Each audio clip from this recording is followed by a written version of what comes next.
will take questions. So obviously we got some new information that's hit the scene, and I'll just cut to the chase that it really doesn't change anything in terms of the process. We knew that the discussion of witnesses would be here soon, and I think every senator that I know has said that they will cross that bridge when they get to it, and each has a different opinion probably of how important that's going to be. I will emphasize that to date, accepting what we heard last night, that the case has been weak, built on kind of a circumstantial platform. There was actually, and I think when I was walking off here one day, there was no aid actually delivered. There was a meeting, there was no pressure, there was no investigation. So, and I think the president has already acknowledged that, what Bolton is contending in his book promo is not the case. So I think what it's done is taken an already hot topic and added some fuel to the fire. And for me, and from a place like Indiana, it still goes back to the origination of how this occurred, wanting to, malign the president from when, before he was even inaugurated. And a lot of that plays into every different senator's calculation of what to do. For myself, I always wanted the process to be fair, and I think it's going to be that way, and it'll be interesting to see what other senators think after we have our luncheon, which gets started a little earlier than normal. John. Well, there's a so-called blockbuster report in today's New York Times. It's a story about selective leaks from a book that you can pre-order on Amazon.com from John Bolton. To me, the facts of the case remain the same. There is nothing new here to what the House managers have been saying. It's interesting because I believe the president's team did a great job on Saturday. A wonderful job presenting the case, and I'm looking forward to hearing from them today and tomorrow. What the president's team was able to do on Saturday was truly undermine the case of the Democrats and undermine the credibility of Adam Schiff. So, as I've said last Friday right here, I think there's going to be something new coming out every day, very similar to what we saw in the Kavanaugh trial. New information, old information told in a different way to inflame emotions and influence the outcome. So I say, take a breath. Let's listen to the president's lawyers today in the case that they present.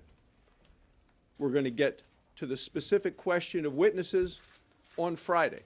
We have 2 more days of hearing from the president's team. We have 16 hours of questioning by the senators. And voting begins in Iowa on Monday. This coming Monday, elections are on the ballot. The public was polled this past weekend. Do you have enough information? Do you believe senators have enough information to make an informed decision at this point? And the public said yes, they have enough information, but we're going to be asked that question on Friday. So I would say at this point, just take a breath, listen to what we hear from the president's defense team today and tomorrow, listen to the questions, and let the voters decide the outcome of who should be their president. Senator Brown. Senator Brown, thank you. Both of you have made the argument that nothing has changed, nothing is new, this doesn't actually change anything.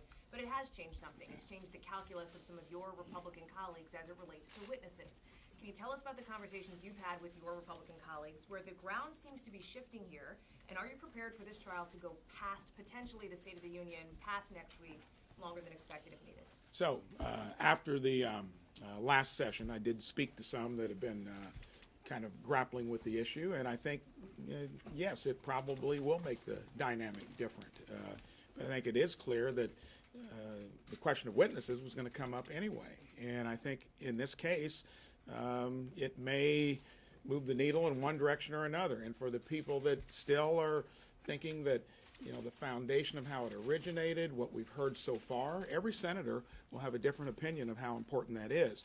But I'm not going to deny it's going to change the decibel level and probably the intensity at which we go about talking about witnesses, which are going to be on Friday. Yeah. And the interesting thing to me is, Chuck Schumer, he comes up here and he always said, I just need 4 Republicans.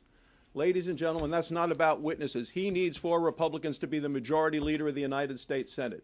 It is his magic number. That's his focus. He has known from the beginning that he was never going to have an opportunity to actually remove President Trump from office or remove President Trump from the ballot. His goal, as clearly stated, is to become the majority leader, not to remove the president. I want to add one thing to that. This is a political process, and when it comes to how each of us has to look at this, that's different for every senator. And I think politically, Speaker Pelosi knew that we may be coming to this day. I just heard today, and you don't hear much about it, President Trump is leading the candidates in a New York Times Siena poll in Iowa. He's leading in some of the swing states.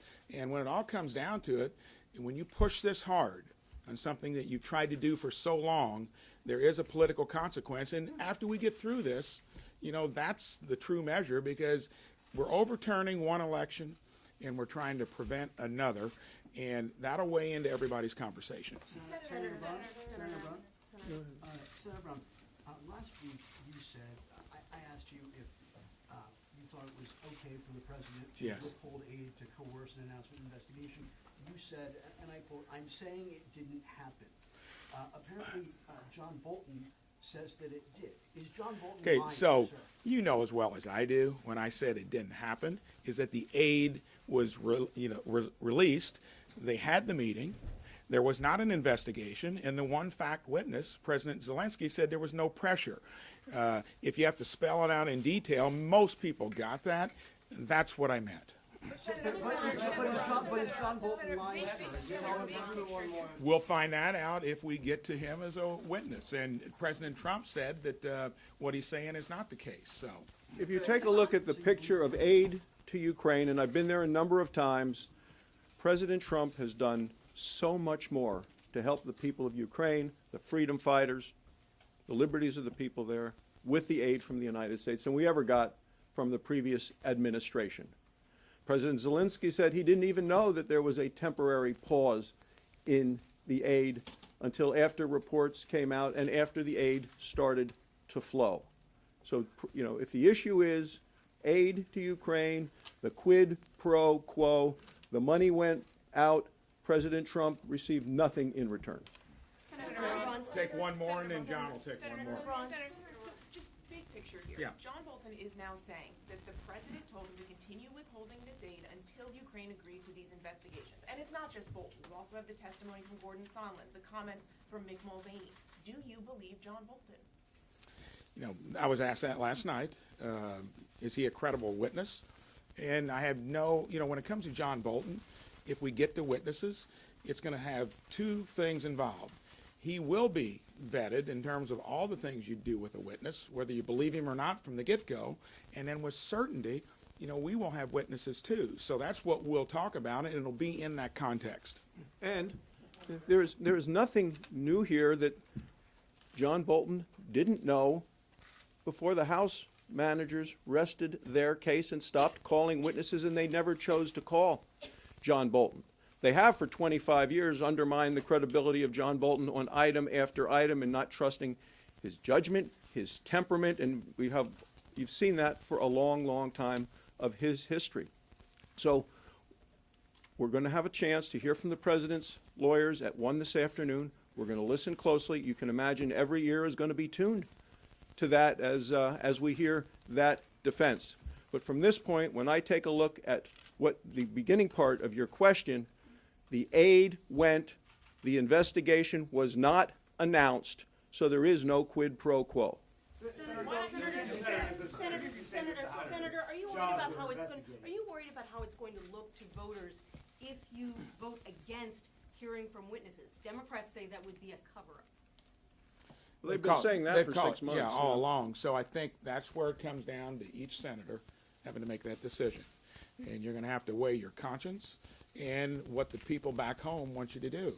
And even when we get there, I think it's going to vindicate the president, because in places, in many states, where as much as the president infuriates half the country, he inspires and elates the other half. And we're still dealing with this. And I'll cite even what's happening in the Democratic race.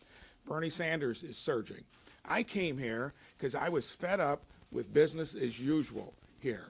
And President Trump and Bernie Sanders are manifestations of that. I heard Bernie just a little bit ago.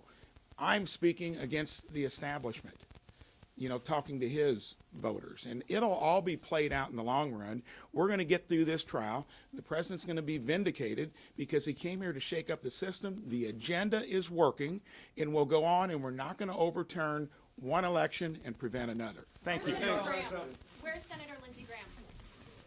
He was surrounded by press on the first floor, couldn't get up.